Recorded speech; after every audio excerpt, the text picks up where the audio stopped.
The private dining room had been sealed for an hour before she arrived. No phones. No windows. No unnecessary staff. Just polished wood, muted lighting, and men who understood that silence was a survival skill. When the Mafia boss's mother entered, no one announced her. She didn't need it. Chairs shifted. Conversations died mid-sentence. Even the air seemed to tighten around her small, controlled steps. She took her seat without looking at anyone. That was when the waitress approached. Black uniform. Head bowed. Movements precise. Invisible in every way that mattered. She placed the teacup down gently and spoke a single line. Not in English. Not in standard Korean. But in perfect Busan dialect, old, exact, untouched by time. The room froze. The boss's hand stopped inches from his glass. Security forgot to breathe. No one dared move.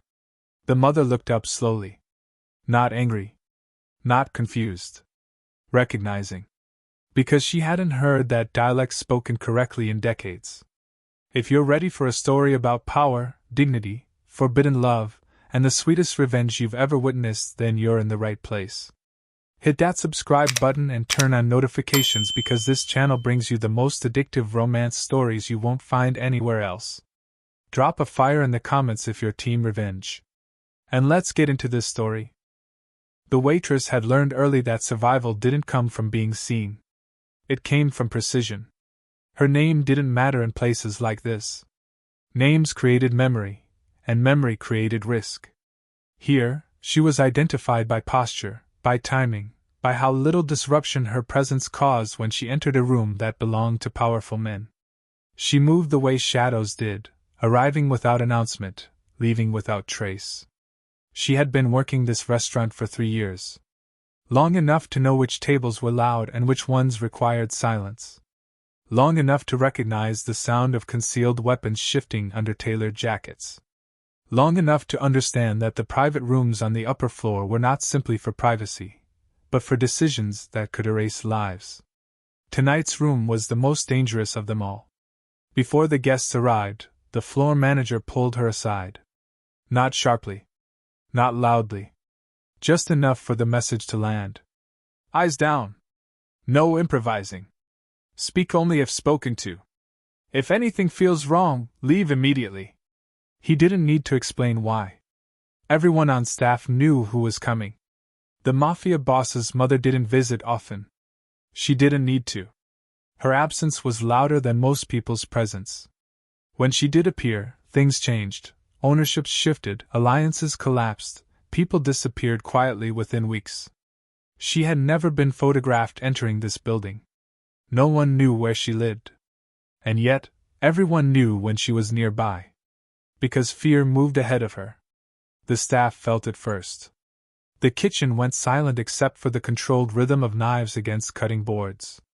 Servers stopped joking. The hostesses stood straighter.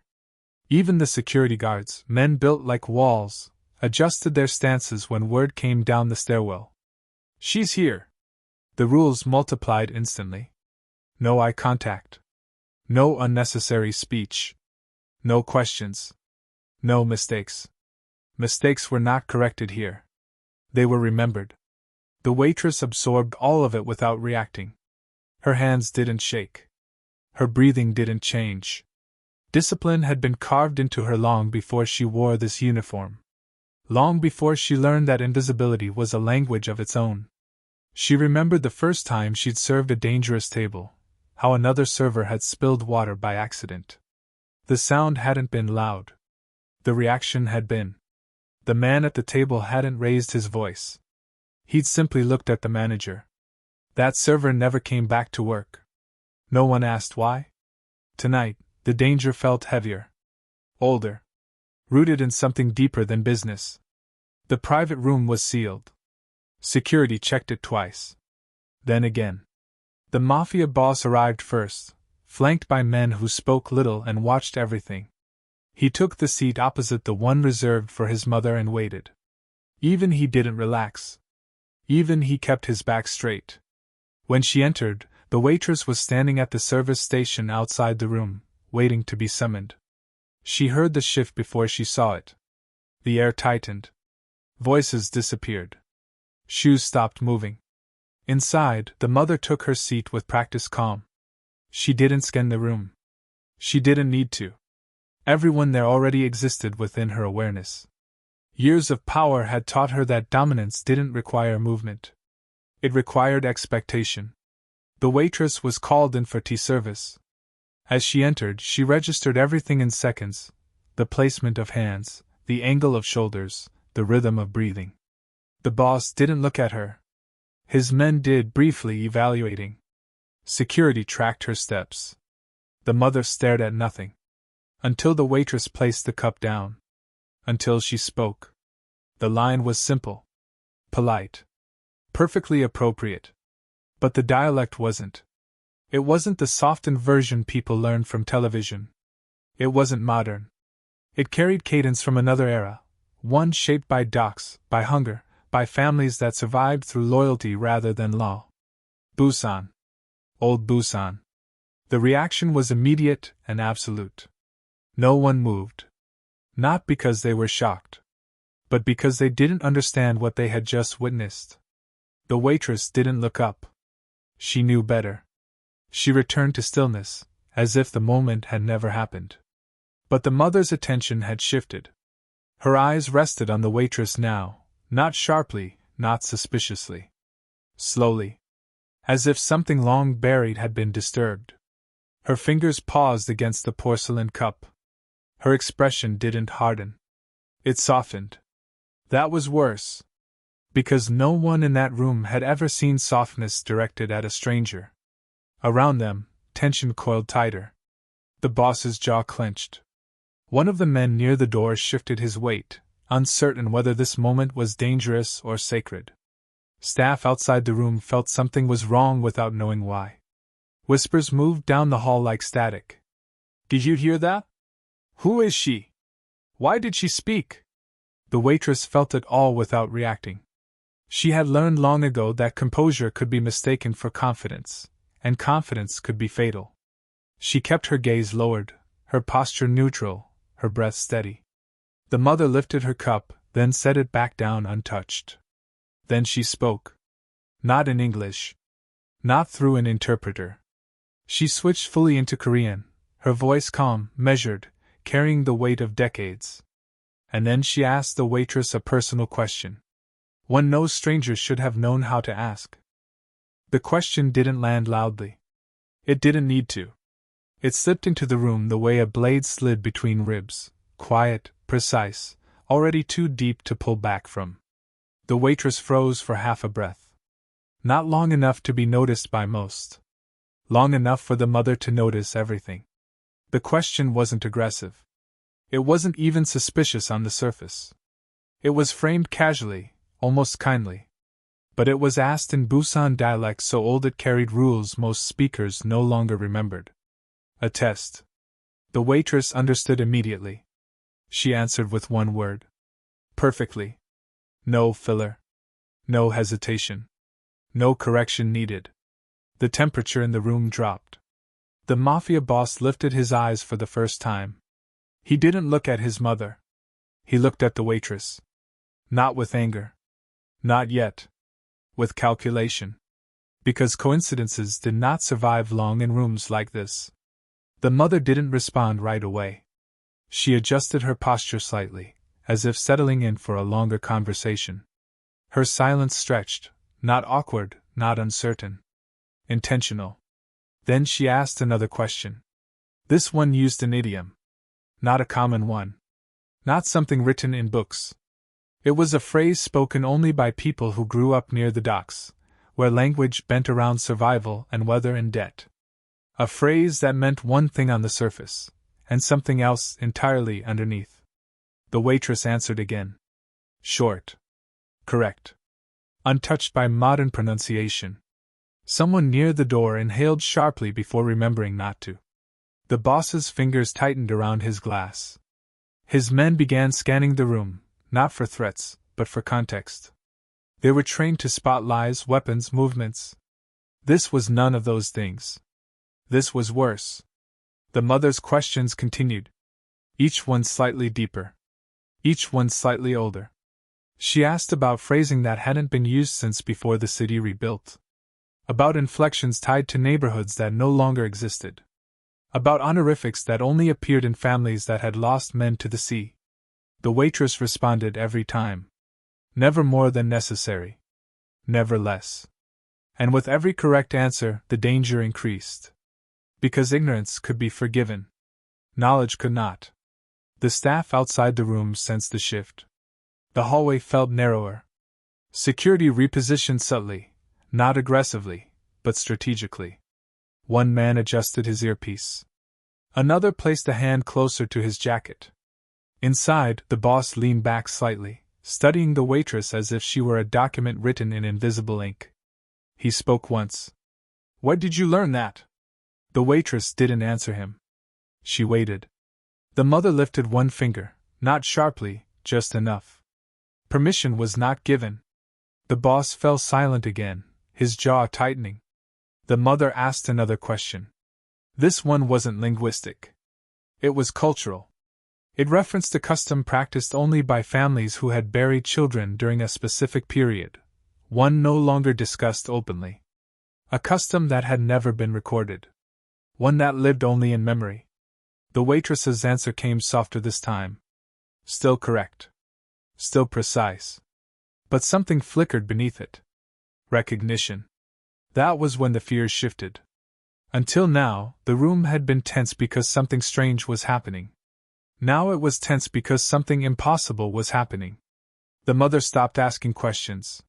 She watched. Her eyes moved over the waitress's face, not searching for guilt, but for time. For age. For lineage. For the kind of truth that didn't show up in paperwork. The waitress kept her gaze lowered, but she could feel it. That weight. That scrutiny. She had felt it once before, long ago, from someone who knew too much and asked too little. The boss finally spoke again, unable to contain it. "Mother." One word. A warning. The mother didn't look at him. Instead, she switched dialects. Not Busan. Something older. Something sharper. The waitress's shoulders stiffened almost imperceptibly. Another test. Another trap. She answered. Correctly. A murmur rippled through the men despite themselves. Someone cursed under their breath before stopping. This was no longer curiosity. This was threat assessment. Security stepped closer to the walls. Exits were recalculated. Every possible scenario began running in parallel. Who was she? Who sent her? Why was she here? The mother's expression didn't change, but her silence did. It grew heavier. Dangerous. Silence from someone like her wasn't absence. It was pressure. The waitress felt it pressing down on her chest. She had entered this room prepared to disappear. She hadn't prepared to be seen like this. The mother leaned forward slightly. Close enough now that the waitress could smell the faint bitterness of tea that hadn't been touched. "You speak," the mother said calmly. "Like someone who left." The room held its breath. The waitress answered carefully. "Some things don't leave," she said. "They wait." That was the wrong answer. Or the right one. No one could tell. The boss stood abruptly, chair scraping against the floor before he caught himself. His voice was controlled, but the edge was visible now. "This is enough." The mother raised her hand again.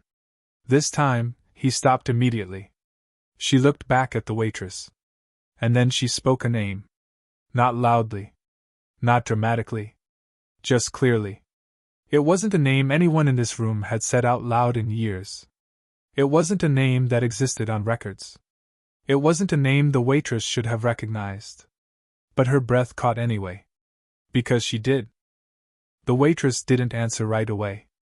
The name still hovered in the air, heavy and impossible, like smoke that refused to clear. It belonged to a past that had been sealed, folded, buried under years of deliberate silence. A name spoken only inside walls that no longer stood. She lifted her head for the first time. Not fully. Not defiantly. Just enough. And then she spoke. The phrase she used was not polite. It wasn't formal. It wasn't something taught or translated.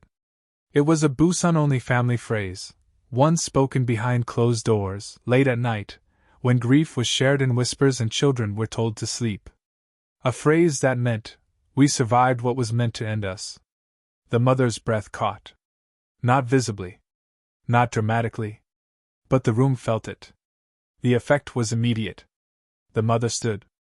Every man in the room rose with her without thinking. Training took over where fear no longer needed instruction. She didn't raise her voice. She didn't explain. Clear the room. 2 words. No hesitation. No confirmation. Security moved instantly, ushering the boss's men out first, then staff, then anyone who didn't belong to the moment now forming. Chairs scraped. Doors opened. The hallway filled with hurried silence. The waitress remained still. So did the boss. When the door closed, the sound landed like a verdict. For the first time since she entered, the mother looked directly at the waitress. Fully. You learned it, she said quietly. You didn't imitate it. The waitress swallowed. I lived it.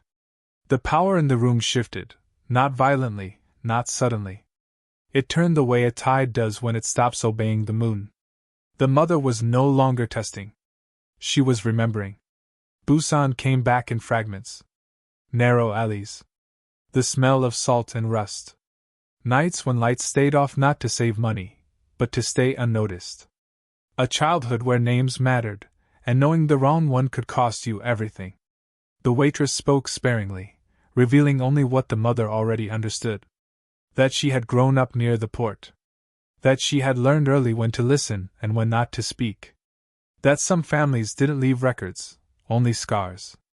The boss watched, silent now, his authority draining minute by minute. This wasn't his territory. This wasn't his war. This was legacy. The mother turned to him slowly. You didn't know, she said. It wasn't an accusation. It was worse. He nodded once. I didn't. She looked back at the waitress. You stayed invisible, the mother said. That takes discipline. The waitress lowered her eyes again. It was safer. The mother studied her for a long moment. Then she nodded. Not anymore. The door opened. The boss stepped forward before security could return. I need answers, he said, voice tight. The mother didn't stop him. She simply said, Not from me, and left. The private room felt smaller without her. Less heavy, but more dangerous.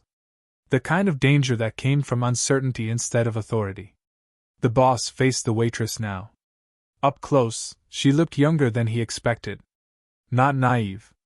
Not soft. Just human. That unsettled him more than any weapon. You planned this, he said. No, she replied.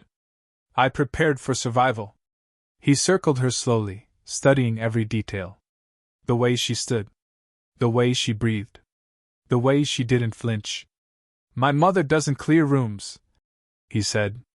Not for strangers. The waitress met his eyes. I wasn't a stranger to her. That makes you one to me. The air tightened again. She lost people in Busan, he continued. So did many. That doesn't explain this. The waitress hesitated. Then spoke carefully. There are losses that don't get counted. He stopped moving. Explain. There were children, she said, who learned silence before language, who watched adults disappear, who survived because someone else didn't. The boss's expression hardened. You're saying you're owed something. No, she said. I'm saying I was seen. That landed harder than any threat. The boss exhaled slowly. You understand what this looks like? Yes. And you still spoke? Yes. Why? The waitress didn't answer immediately. Because the truth wasn't strategic. It was emotional. Because she recognized me, she said finally. And because invisibility doesn't work once memory is involved. The boss looked away. When he spoke again, his voice was quieter. You've changed the rules. I didn't, she replied. They changed the moment she remembered.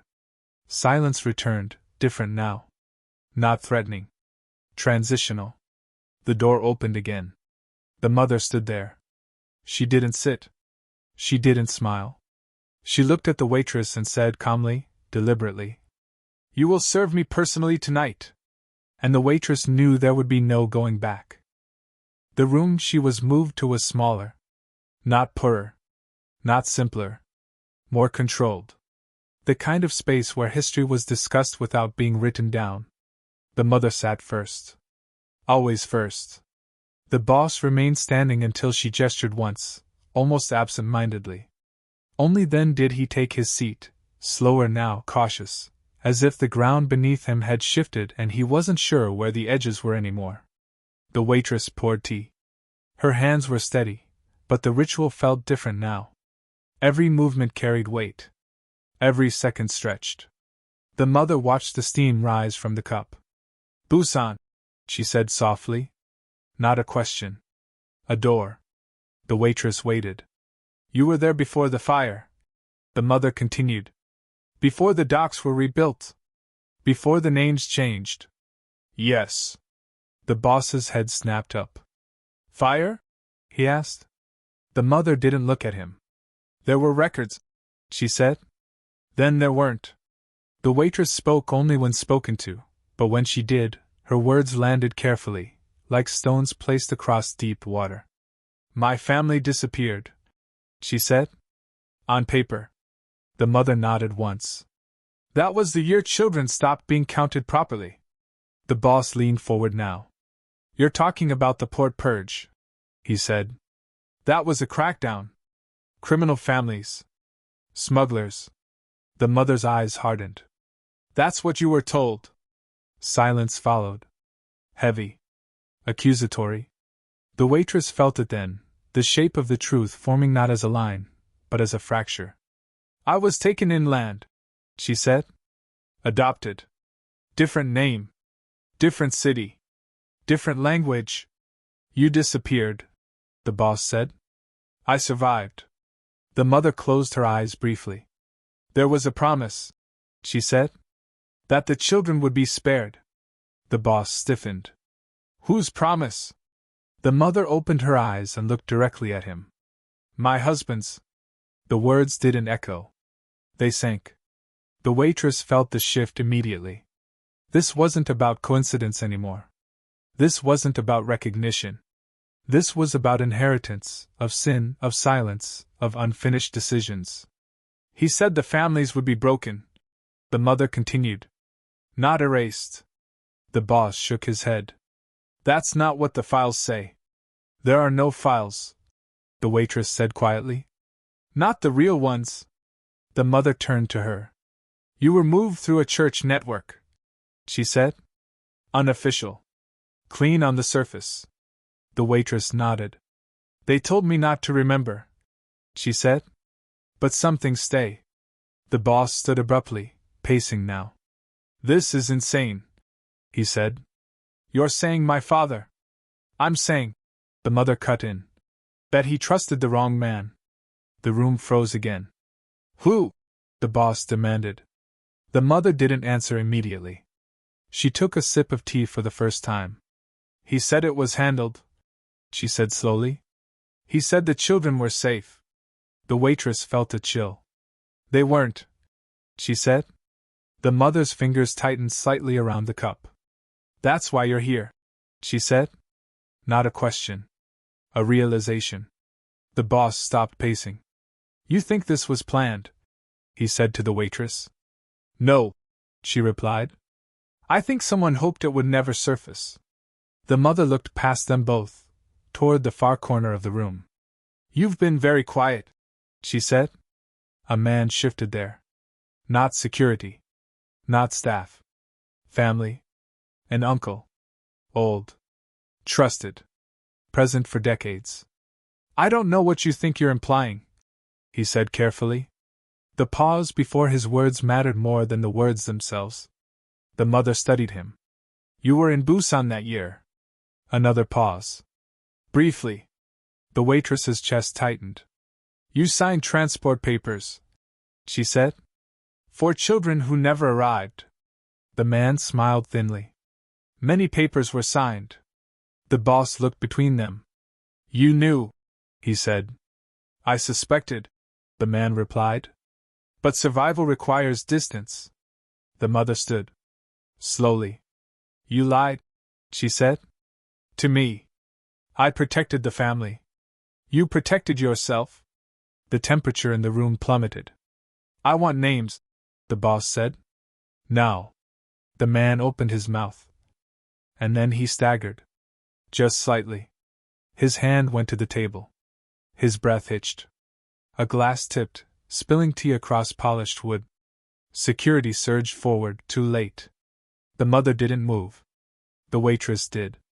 She caught the cup before it shattered. Saw the residue clinging to the rim. Smelled something bitter beneath the tea. Don't touch him, she said sharply. The man collapsed. Someone shouted.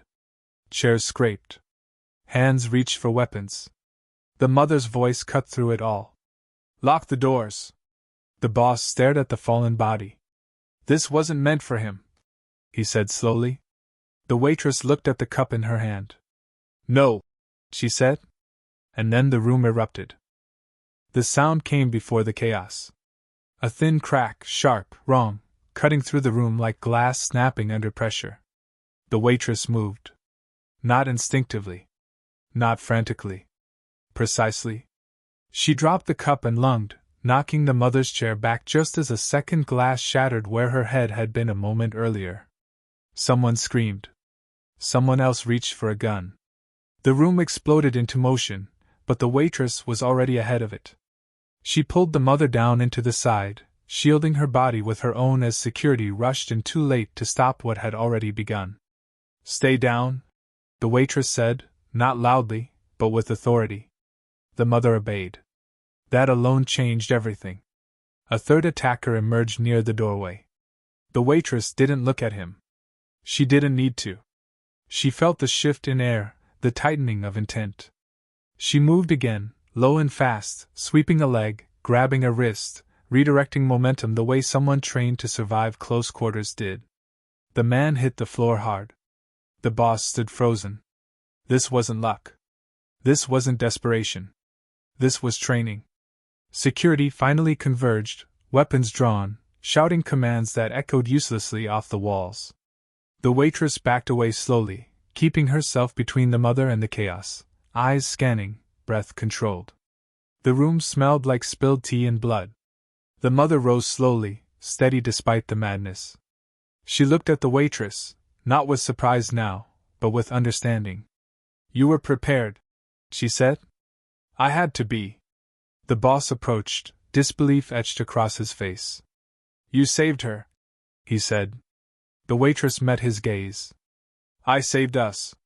The attackers were restrained. One didn't move at all. The uncle lay unconscious, breathing shallow, poison already doing its quiet work. Silence returned, jagged and raw. The boss turned to his mother. They tried to kill you. She nodded. They tried to erase memory. The waitress spoke, voice steady despite the adrenaline still humming through her veins. It was meant to end tonight, she said. If the past died with you, no one could question the story. The boss looked at her like he was seeing her for the first time. You're not just a survivor. No, she said. I'm a witness. The mother stepped closer. You didn't run, she said softly. You didn't hide. The waitress's jaw tightened. I didn't survive Busan to disappear here. The words landed like a verdict. The boss exhaled slowly, the weight of choice settling onto his shoulders. Then tell me, he said. What do you want? The waitress looked at the unconscious man on the floor. At the guards. At the mother. I want the truth to stand, she said. Not revenge. Not blood. Accountability. The mother placed a hand on her son's arm. This is the moment, she said. You choose what kind of power we keep. The boss closed his eyes briefly. Then nodded. The room waited. The room was quiet again. Not the tense, weaponized silence from before, but the kind that settles after a storm has passed and everyone is counting what remains. The threat was gone. Neutralized without spectacle. Handled in a way that left no room for myth or martyrdom. What needed to end had ended. What needed to be spoken had been acknowledged, out loud, by the people who mattered. The mother stood by the table where the tea had gone cold. "This truth will not be buried again," she said. Not as a promise. As a decision. The boss nodded once. No argument. No performance. And the waitress, no longer just that, stood near the door, waiting as she always had. Out of habit. Out of training. The mother turned to her. "You don't belong to this house," she said gently. "But you are welcome in it." It wasn't an offer of protection. Or power. Or obligation. It was something rarer. Recognition without ownership. The woman inclined her head, not in submission, but in respect. "That's enough," she said. Later, she walked through the restaurant one last time. The same polished wood.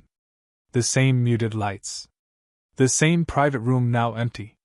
But this time, no one ignored her. They didn't stare either. They simply made space. At the door, she paused. In the opening hours of the night, silence had been a threat.